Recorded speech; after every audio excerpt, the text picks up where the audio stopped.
You don't start to insult Nigerians, because I see it as you seeing the people as destitute for you to be offering them rice. And no, they know Nigerians that they don't have that sustainability power, just because there are so many interest groups. And when you have a country where politics is very, very lucrative, of course there's bad governance, there's serious bad governance. If you use 21 billion naira to build an apartment for one man in a country of over 200 million population, in a country where poverty is written boldly on people's faces, that's bad governance. You know why this protest was very hot in the north? So you see, there are three levels of submissiveness in the north. You now expect me to limit my intellectualism just because my ethnic man is in power. Obama became president, you are happy, but you cannot cope with your fellow Nigerian. Is that not cowardice? So wait. Go to Ogun State backyard. Yes, it's possible. It is possible. They will not vote in Ogun State now. Olamide Adiola, that senator, that Tinubu boy, he was a senator in Lagos. Now he's a senator in Ogun State. He's a senator. Because he's an Ogun State indigene. That's what I'm saying. He's not a Lagos indigene. So why did the Lagosians allow Ogun State indigene? That is the problem. So that's what I'm saying. Only people who can achieve this are Yorubas from other parts of the state, but not people who trace their genealogy. That is why. So why can't we have that happen? That is why when you are unfortunate as a country to have babies in adult position, that is what you face. Because some people will say this is a very wicked and vile thought. That is what even come out of anyone at all. So if you call them a baby, that means you're still raising them high. No, the three levels of governance. Okay. I've said it is four. We have the federal government, the state government, the local government. The fourth one, street government. You see, the survival of people that are aggrieved, that have no jobs, people that they don't see any impact or level of government in their life. They are the one affecting the government. The government is not affecting them in any way. You now have people that can operate on their own on check. What category of government will we class them as?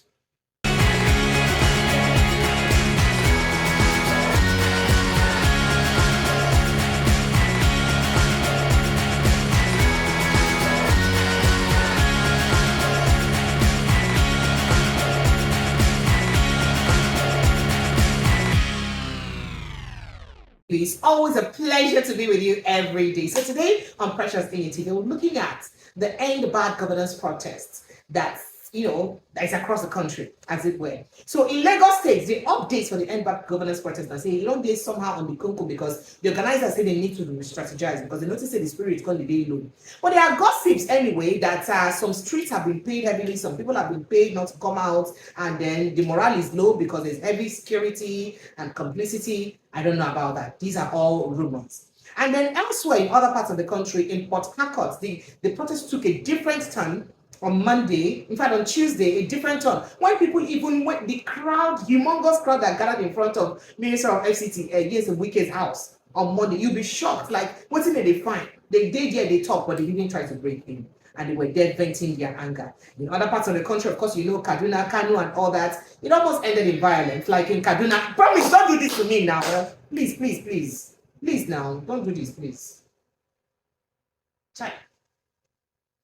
In other parts of the country, like in Kaduna, it ended a bit in violence as somebody died even after a curfew was imposed. That is, they put curfew, yet somebody died. In fact, stray bullets hit the boy. For a papa house where he died, stray bullets by the military. And military don't compensate the boy father and give him 300,000 naira for the loss of his 16-year-old son, where we say in get. And then for Kanu, the cup is still there because for Kanu, we just say, you be like saying a tug of war because the faction of the governor and the faction of Ganduje, it be like say some clash one day. So the governor, they careful so they don't impose curfew to make sure say protests don't happen again. But then again, as the protests they go on, we come and look, say government still don't get rattled the beat because President Tinubu don't talk to people now. Come tell them, say again today, say, may they calm down. See this hardship when they endure go soon calm down. May they endure small more, say it go soon end very soon. But in the midst of this, there is a big scoop, a gossip that has been making the round a bit since Monday thereabout. We heard that, but we ignored it. But this time around, People's Gazette, an online media house, you know them. I'm quoting them because this is not from me. I'm not the source. It's People's Gazette. They can't talk, say, it did a meeting where some people there where they in charge of government don't do. They said people did that meeting, and Minister Akpabio, the Senate President Akpabio, Senator Bamidele, and Oga Gbajabiamila, will be Chief of Staff, Minister Nyesom Wike, they say na Gbajabiamila now represent Oga President for inside that meeting. According to the dem say where People's Gazette carry come up, because this one I know if you confirm am, na People's Gazette carry the dem say come. So according to this alleged conversation, because they think of how they will use end this protest. And according to the sources we tell People's Gazette for waiting People's Gazette write and report, then talk say as the matter they go on, say Minister Nyesom Wike come talk say make people no worry, make all of them wait there, make they no worry. Say Nigerians they no get staying power. So when they don't protest, when they tired, they will go house go sleep because they go tired because we no get good attention span. But on the other hand, if Nigerians no gree tired, go house go sleep, say make dem gather thugs dem, some kind bad boys, area boys, aka thugs or hoodlums, make dem gather them to cause big trouble for inside the protest. For instance, like gather them to shoot people or shoot police officers, then they will come bring big military presence, come scatter all the protests for the country. So, oh, you don't dey kill military people. These people will not be protesters again, they'll be killers. So they'll come scatter the protest. This now because if what I cannot confirm it, but the People's Gazette gets this story. So I get Dr. Deji Omoshola for inside the house. So they say from every rumor it could make it touch and make it know the one way be true inside.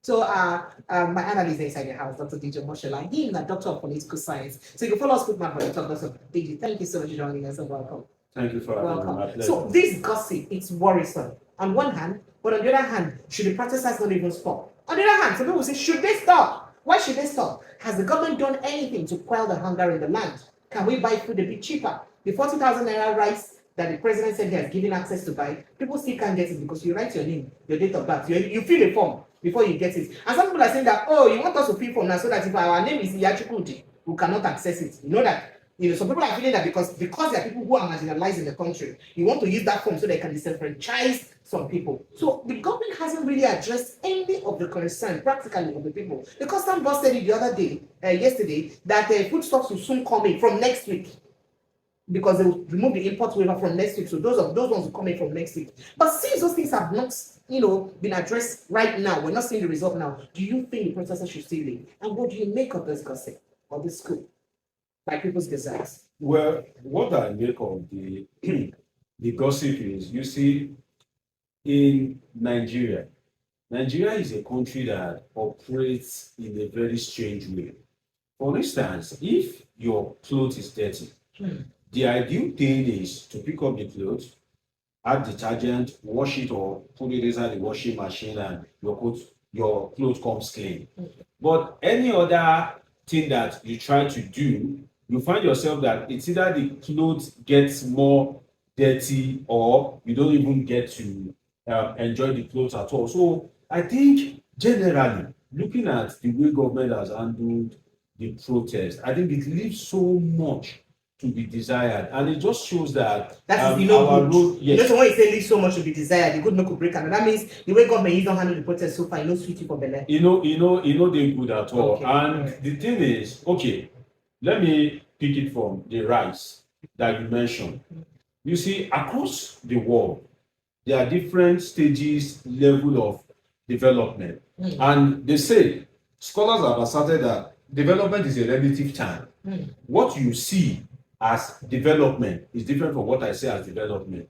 So to you now, it might be to buy a new car. To me, it might be to build a new house. So our perspective of development may be different. So also different countries have different perspective of development. So there's no unity in what development truly means, because what development means to countries in the West is different from what development means to third world countries. But to some large extent, global organizations have been able to agree on what underdevelopment means.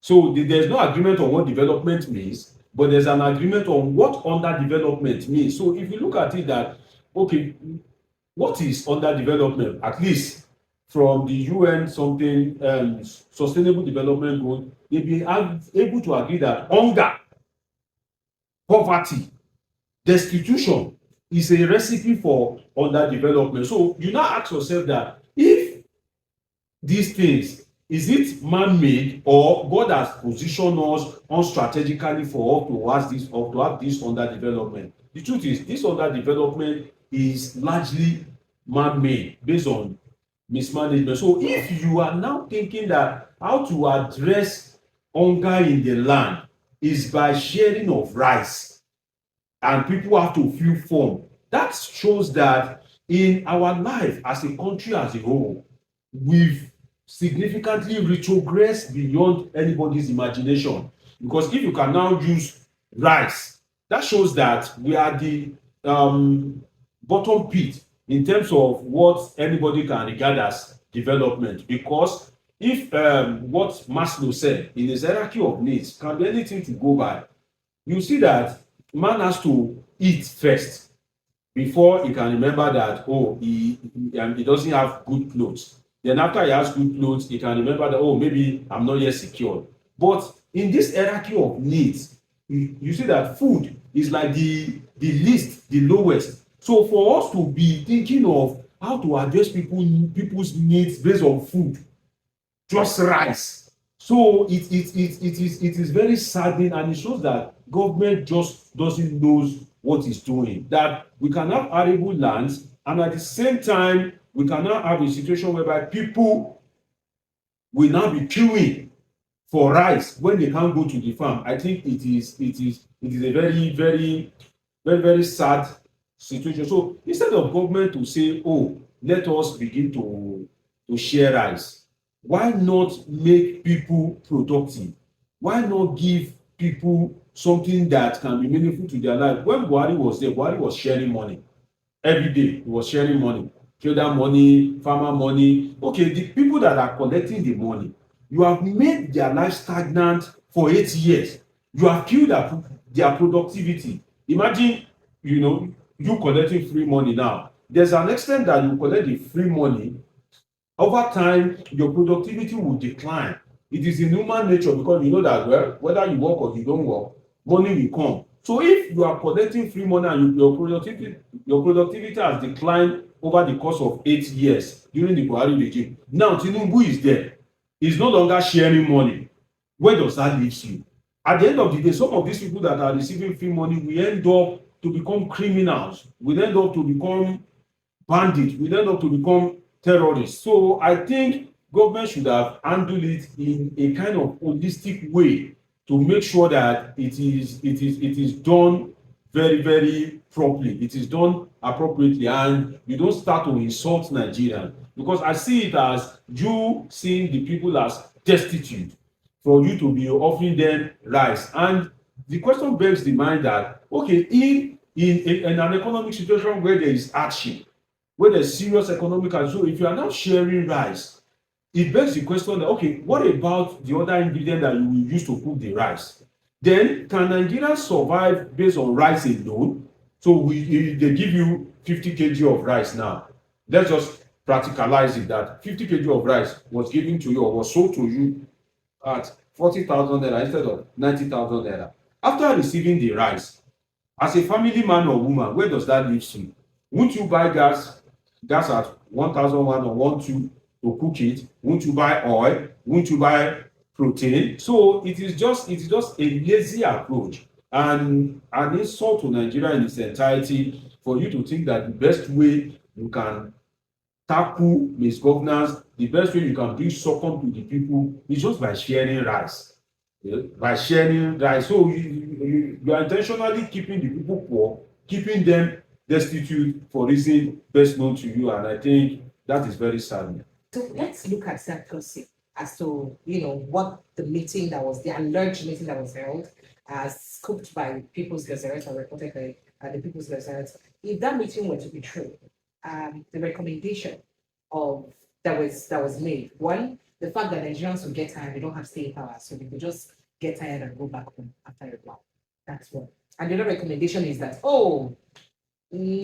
just let's get hoodlums to infiltrate the protest, kill people, including security agencies. They will not bring the army to stop everything protest, because they would have tagged the protest deliberate disaster.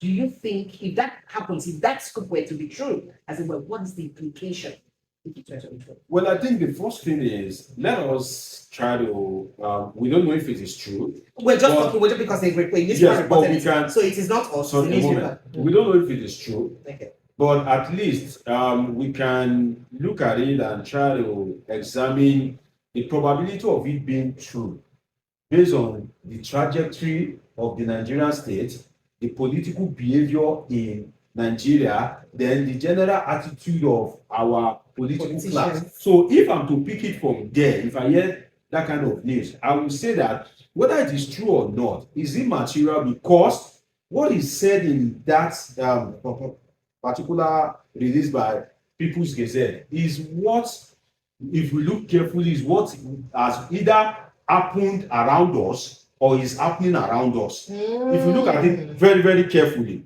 because so that means there may be an atom of truth because we've seen evidences of those. That's what you're saying. Well, for me, I don't think yeah, it is something new. I don't think it's something novel, because it is something that it happens. This thing or something synonymous to that happened during NSAS.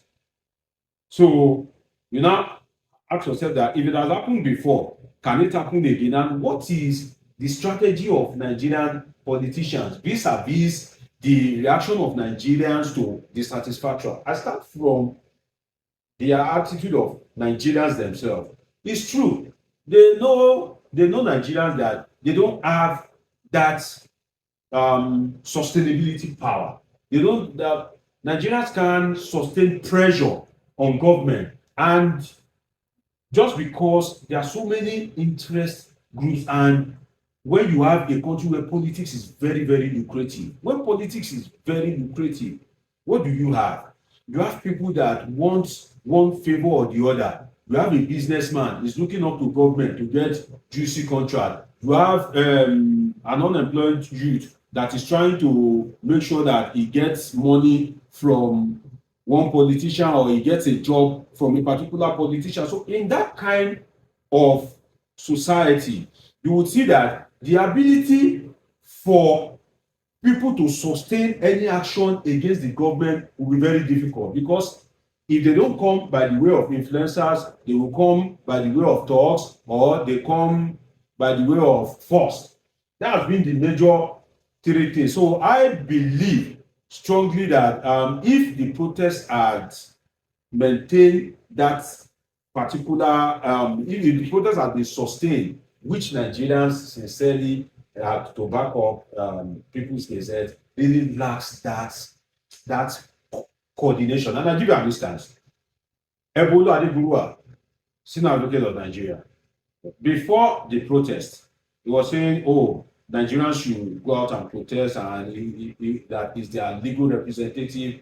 Just about the second or third day, he's already calling for the call up of the protest. Then you begin to imagine that as a senior advocate of Nigeria, if you want a target, would you relent if you are yet to meet your target? If you have a case in court and there is something that, like an evidence was brought up against your client, do you give up that, oh, we've lost the case, or you try and shore up your defense and try and look for how you can make your argument before the judge to make sure that you meet your goal, which is winning the case? So if somebody like a senior advocate of Nigeria can kind of like call for the suspension of that action so easily, whether it has become violent or not, that I think it is not his concern. It is the duty of the security agency, because the state has supremacy over the control of violence. So remember, there is also a political undertone to this. The president admitted that in his speech. He did say that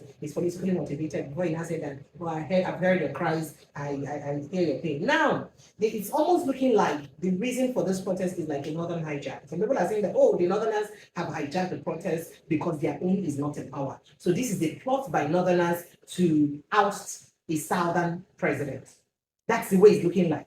And then within the South itself, South and Southeast are saying, leave us out of it, because he was doing a local. He's still doing nepotism. In fact, in the humanitarian ministry, which they just did yesterday, they appointed people. It was nepotistic because it was just people from the Southwest that were prominent in the appointment. So leave us out of it. The president has been telling us, some people who are the cronies of the president have been making bigotry statements and even calling for ethnic genocide. And it hasn't been totally condemned and all that. So leave us out of it. We don't want before he says it is us. So you people face enough. So do you not think that maybe because of that people thought that maybe he foresaw that and thought that let's withdraw for now? Don't you think so? Well, I don't think that is enough reason to withdraw, because So you better think it's cowardice? yes, because most of these things that you just ruled out, there are agencies of government that can handle that. So if there is too much ethnic centralism, there's a national orientation agency. That's their duty. What have they been doing? If there is insurrection and violence, it is the duty of the police to handle that. So the state, you see, I don't like when we limit the capacity of the state. As a political scientist, I believe, well, we shouldn't limit the potency of the state for selfish reasons, because there are institutions of state that are established, and that is part of the social contract that every citizen, there are different evolutions of the state, but the social contract theory holds sway, so that people say that you submitted part of your rights so that you can gain other rights and privileges. So for me, I don't think when people come under the argument of ethnic centralism, violence, to kind of like kill a legitimate and organic protest, I don't think that is right. And one of the problems I have with this end bad governance protest is, first, the parties involved, there is no centrality of agreement, in the sense that all those involved, the civil society, Nigerian populace, Nigerian government, Nigerian security agencies, the stakeholders, is there bad governance? We need to first of all agree first. But there's no uniformity in agreement that whether there's bad governance or not. So you're saying that even those good government is using to stop the process are not in agreement that there's bad governance. At the end of the day, we can't achieve anything, because look at the centrality of opinions among the stakeholders. Just look at it. Do we all agree first? So do you agree that there's bad governance? Of course, there's bad governance. There's serious bad governance. If you use 21 billion naira to build an apartment for one man in a country of over 200 million population, in a country where poverty is written boldly on people's faces, that's bad governance. Okay, so talking about bigotry too and all that, what would you say to people like Bayo Onanuga and all that, and the fact that most of the people who are involved in this are still working inside this government, and it makes it look like they are speaking on behalf of the government, because Bayo Onanuga works for the government. Well, the thing is, and he's making those bigotry statements. No, the thing is, you see, on his platform, the same platform he uses to address governance issues. You see, I think desperation of action comes in for government officials when So they are under pressure. desperate? Yes, it's just desperation of action. This isn't start today, you know that, right? You said it since before the election.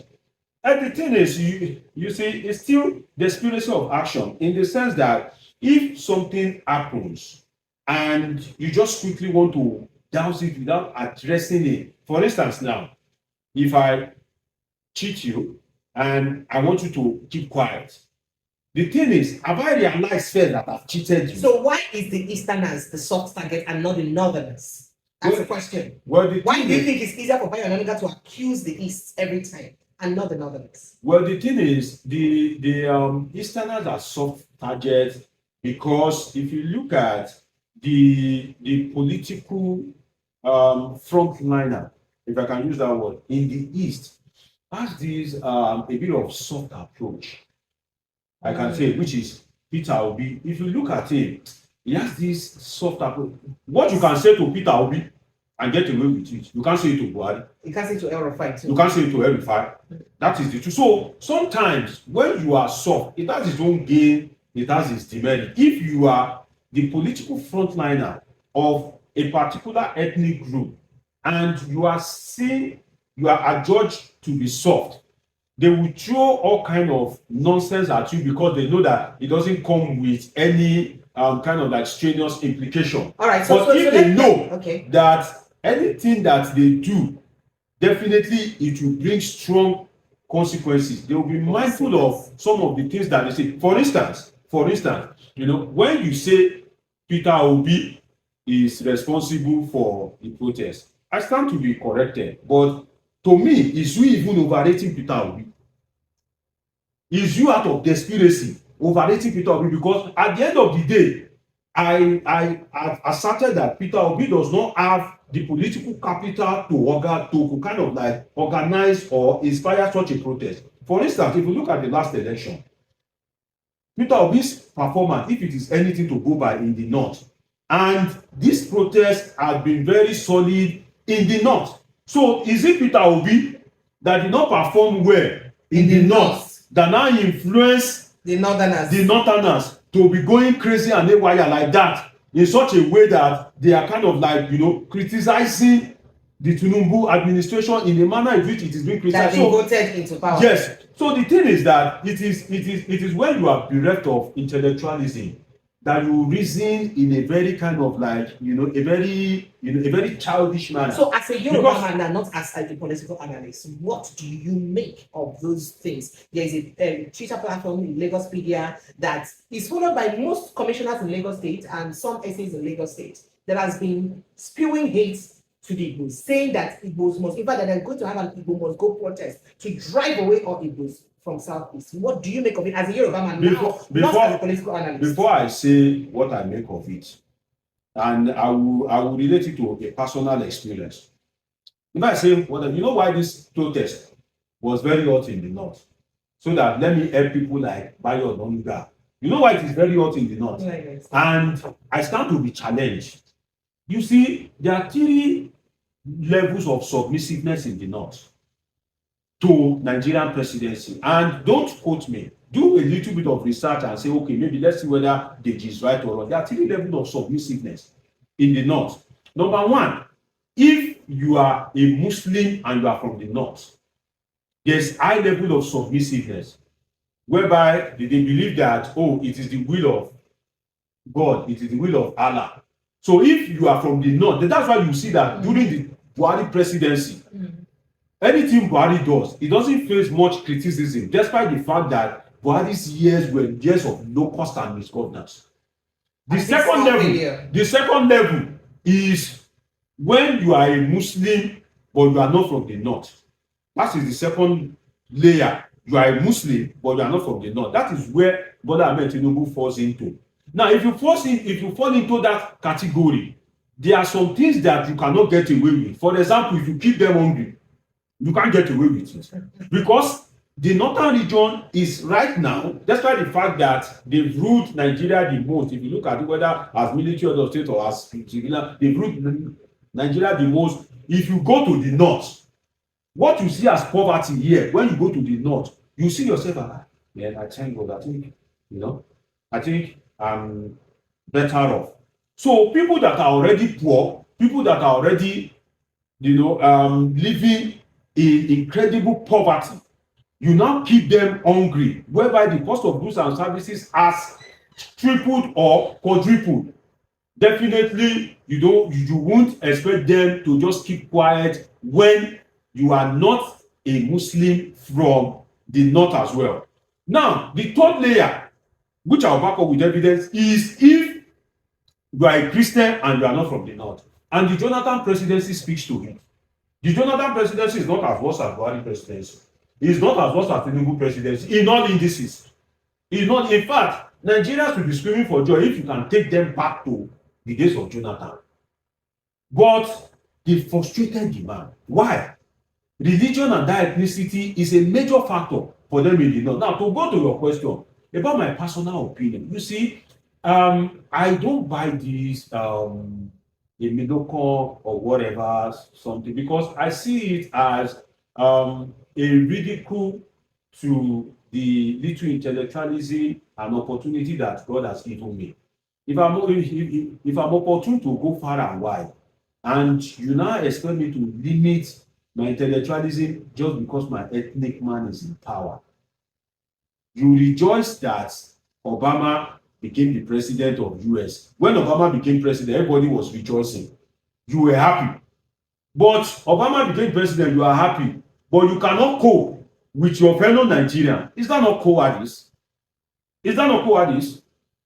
I've said it before that I will be happy. I did my NYC many years ago in the north, in Kano State, where we know that Nigeria is a good country, that there is no ethnic something. If I can become governor of Kano State, being a Christian from the south, if I can become governor of Kano State, then I'll know that, oh, Nigeria is a good country. Oh, but it's happening in Lagos State. Lagos State, where you have most of the people at the helm of affairs in Lagos State are not called Lagos indigenous. They are not called Lagos indigenous, but they are still Yorubas. You see, no, the fact that they are still Yorubas. The point is that can a Lagos indigenous go to Ekiti State? Or go to Ogun State backyard here to even contest as a local government chairman? They cannot. No, you have not gone far. Me, I have gone far. Okay. I said, I was born in Lagos. I'm from Ogun State. I want to become governor of Kano State. I'm just telling you that can a Lagos indigenous go to Ogun State backyard? Yes, it is possible. It is possible. They will not vote in Ogun State now. Olamide Adeola, that senator, that Tinubu boy, he was a senator in Lagos. Now he's a senator in Ogun State.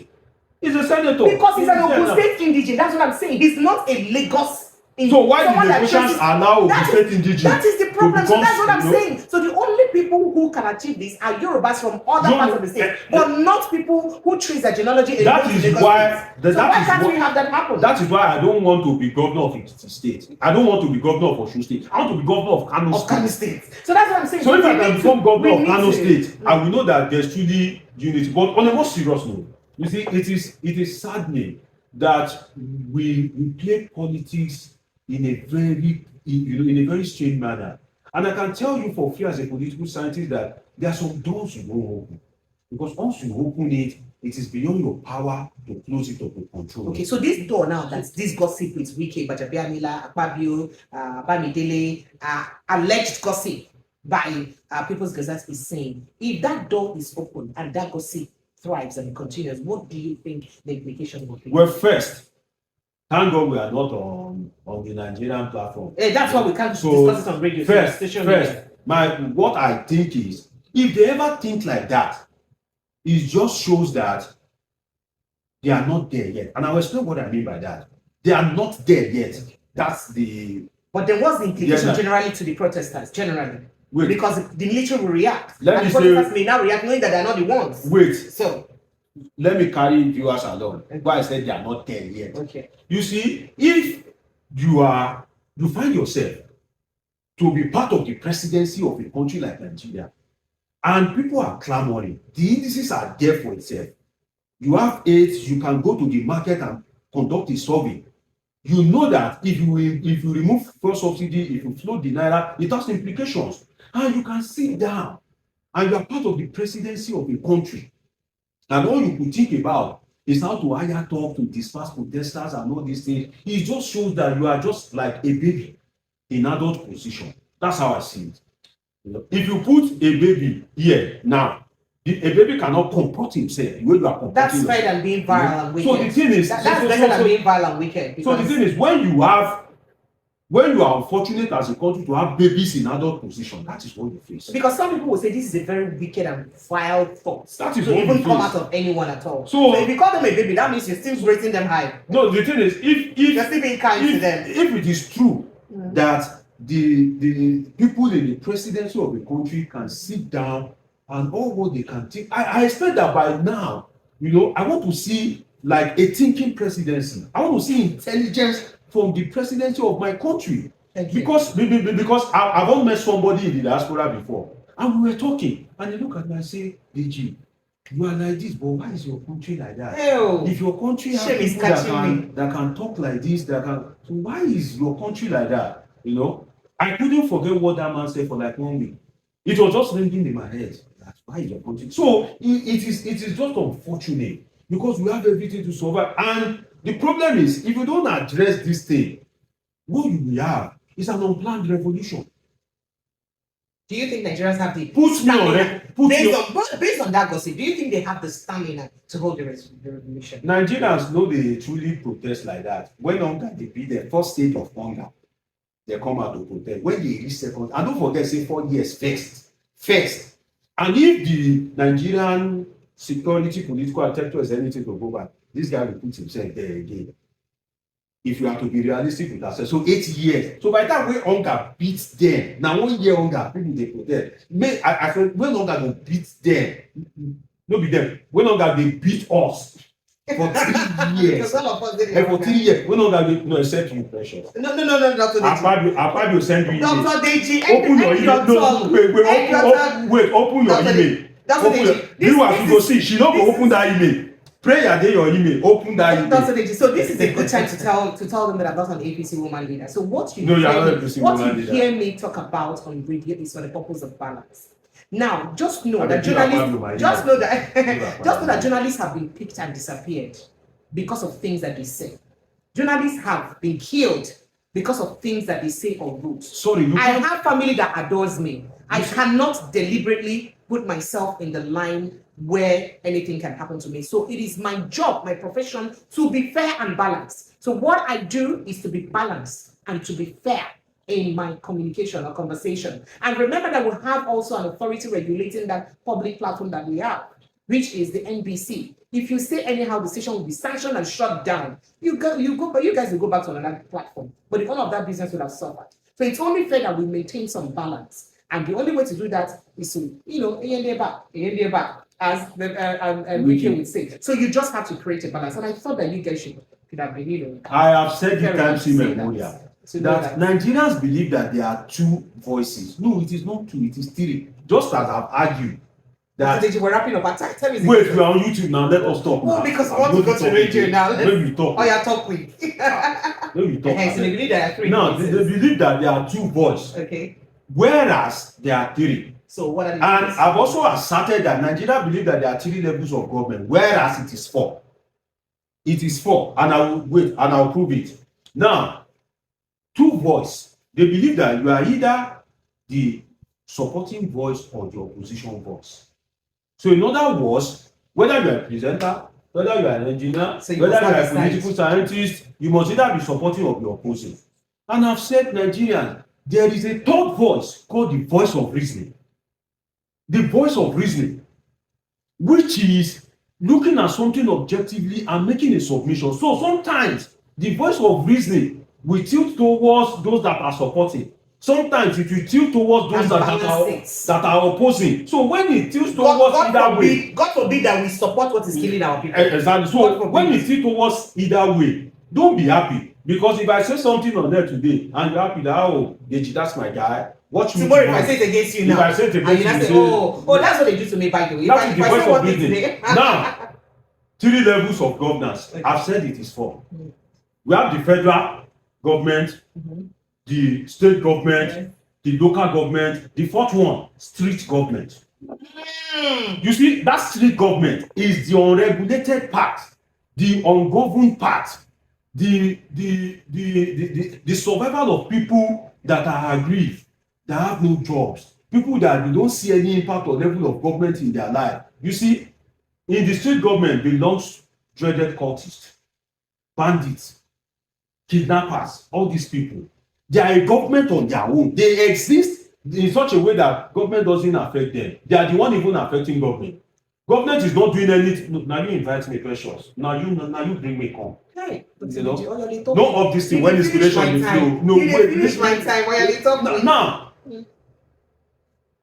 street government, they are the people that they are the one affecting the government. The government is not affecting them in any way. Government is not doing anything that pertains to their life. They are not touched in any way or manner.